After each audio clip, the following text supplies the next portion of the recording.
Have you ever wondered if what you believe about yourself truly reflects who you are? The truth may be surprising. Perhaps you are not just a human being, but something much greater. Your body? Just a temporary garment. Your thoughts and emotions? Merely fleeting waves in a much deeper ocean during a brief moment of your true existence. If you think you've understood, be careful. We're only scratching the surface of a much more complex truth. What you're about to discover is not just another spiritual theory. It's a key that can free you from the false idea of who you really are. If you're not careful, you might end up lost, trapped in a mistaken perception. So before we continue, like this video, subscribe to the channel, and turn on notifications so you don't miss any of this transformative knowledge. And of course, share this message with those around you. Everyone deserves to wake up to this truth. Now, take a deep breath and get ready. Because we are about to cross the veil of illusion. Nothing will be the same. We are going to talk about what you really are and what you never were. Are you ready for this journey? Stay until the end, because what comes next could change your life. Since you were born, you were taught that you are just a physical body, limited by skin and bones. When you look in the mirror, you believe the reflection is who you are. But what if that is just part of the story? What if what you call I is something much greater than flesh, blood, and thoughts? You are not just a body. Your body is a tool, a temporary garment used to experience the physical world. The truth is that you are an immortal soul, one that has lived many lives, eternal, and nothing that happens around you can fully define what you are. Your emotions, thoughts, and sensations are just passing experiences. You, however, are the observer behind all of it. Think for a moment. When you say, "my body," or "my hand," who is that I speaking? Who is the one who has a body, but is not the body? There is something behind your thoughts and emotions, something much deeper. That something is your true essence, pure consciousness. This is our journey. We will explore this uncomfortable truth together, and in the end, you will have a clear answer to the question, who are you really? If the body is just a garment, where does this eternal essence come from? Let's discover what ancient traditions have to teach us about this. Since ancient civilizations, the nature of human identity has been seen as a fleeting illusion. In ancient Egypt, this truth was considered sacred. In the Emerald Tablets, attributed to Thoth, and written over 36,000 years ago, one fundamental teaching stands out. Man thinks he lives, but his life is within death. That is, the body is a temporary prison for the soul. Matter is temporary, but the soul, this true essence, is eternal and free. Only the soul truly lives, while everything else is an illusion. In Hinduism and Buddhism, this immortal essence is known as Atman, the eternal and unchanging self, unaffected by the transformations of the material world. The Upanishads, ancient texts from the Indian tradition, teach a profound truth.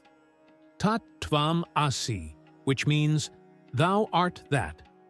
This phrase reveals that there is no separation between the individual and the whole.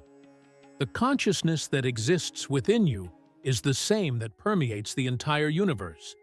Personal identity is just a temporary reflection of something much greater and infinite. These ancient sages understood that awakening to this truth is like waking up from a dream. They warned us that what we call daily life is only a superficial layer of reality. It's like being trapped in a dream, believing it to be real, until a deep awakening reveals our true nature. Spiritual awakening is realizing that we are not our bodies or minds, but the very consciousness that perceives everything. Have you ever imagined that the world you live in could be as illusory as a dream? In dreams, everything seems real. People, places, emotions. During the dream, we fully believe what we are experiencing. But upon waking, we realize that it was all just a creation of our mind. What if I told you that the waking state, where we believe we are awake, is also just a kind of dream? In Vedic philosophy, we find the explanation for the 4 states of consciousness: waking, dreaming, deep sleep, and turiya, the state that is beyond the others. Turiya is pure consciousness, without objects or thoughts, like a blank canvas on which all experiences are projected. Just as we wake from a dream and realize it wasn't real, awakening to turiya is realizing that the physical world is just another layer of illusion. When we understand that we are the consciousness that perceives everything, and not the mind or body, we open the possibility of living as free souls. If the soul is eternal and free, why does it limit itself to living in a physical body? This question arises, and the answer can forever change the way we see life. Why would the soul, being eternal and free, choose to limit itself to a physical body? The answer lies in the greater purpose of existence, spiritual evolution. In various religions, human life is seen as an opportunity for the soul to grow and learn through earthly experiences. Each incarnation is like a class in a great cosmic school, where challenges and obstacles are essential for spiritual improvement. Reincarnation is not a punishment, but a new chance. The soul, upon being reborn, adopts a new body, like someone changing clothes.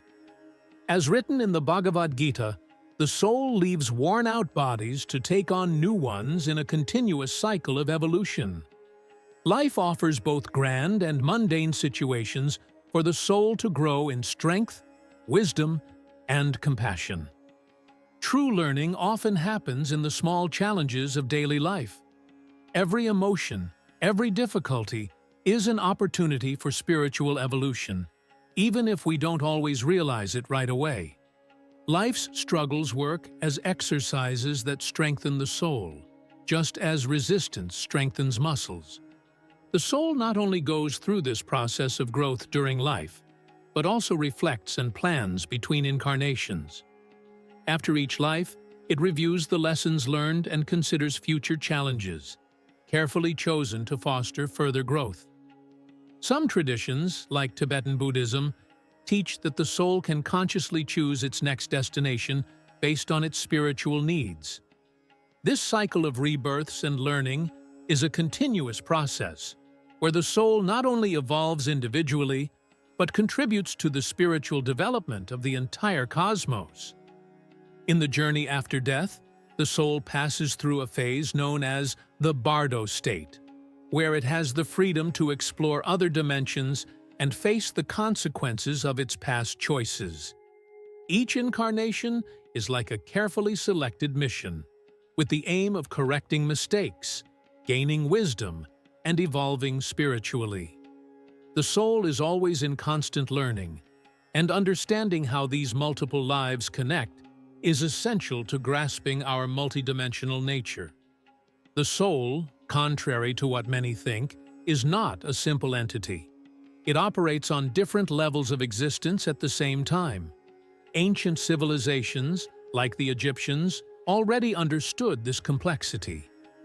They identified different aspects of the soul, such as the kai, which is linked to life force and the physical body, and the bai, which represents the free part of the soul, capable of traveling between the physical world and spiritual realms. These different aspects reveal a depth that goes beyond our everyday understanding.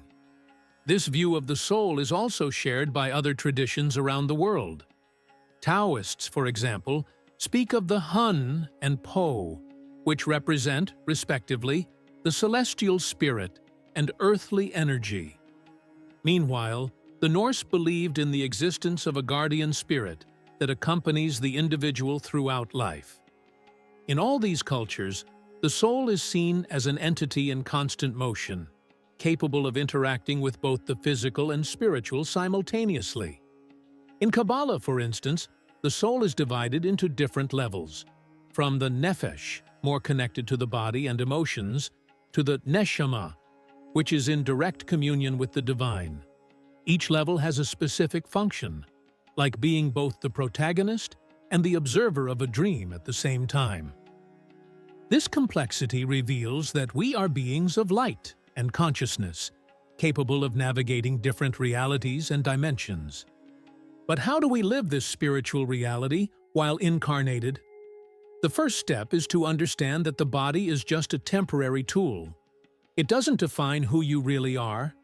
Just as you say, "my body," or "my thoughts," it's important to realize that these elements are just part of the experience, not your true identity. Thoughts and emotions are like passing clouds in the sky of consciousness. When you stop identifying with them, you begin to access an inner peace that is not influenced by external circumstances. Being present, like a silent observer, without getting lost in the world's dramas, is the way to live as a soul. Meditation and spiritual practices help reconnect with this unchanging essence. By calming the mind and focusing on the present moment, you can perceive the difference between who you are and what you experience. With this clarity, your life aligns with your deeper purpose, and you start to live as the conscious soul that you are. Living as a conscious soul also means seeking purpose and making choices in harmony with the mission for which you incarnated. Every moment becomes an opportunity for learning and spiritual growth. By asking yourself, "Why did I choose this experience?" you turn challenges into opportunities for evolution. Remember, you are an individual expression of a universal consciousness. The more you live aligned with this truth, the more your life becomes a manifestation of divine grace and power. If we are eternal beings living temporary experiences, what stops us from fully expressing our divinity at every moment? If you enjoyed this reflection, share in the comments what impacted you the most. And, of course, share the video with others who might benefit from this new perspective. See you in the next video, where we will delve even deeper into this topic and help you on your spiritual journey.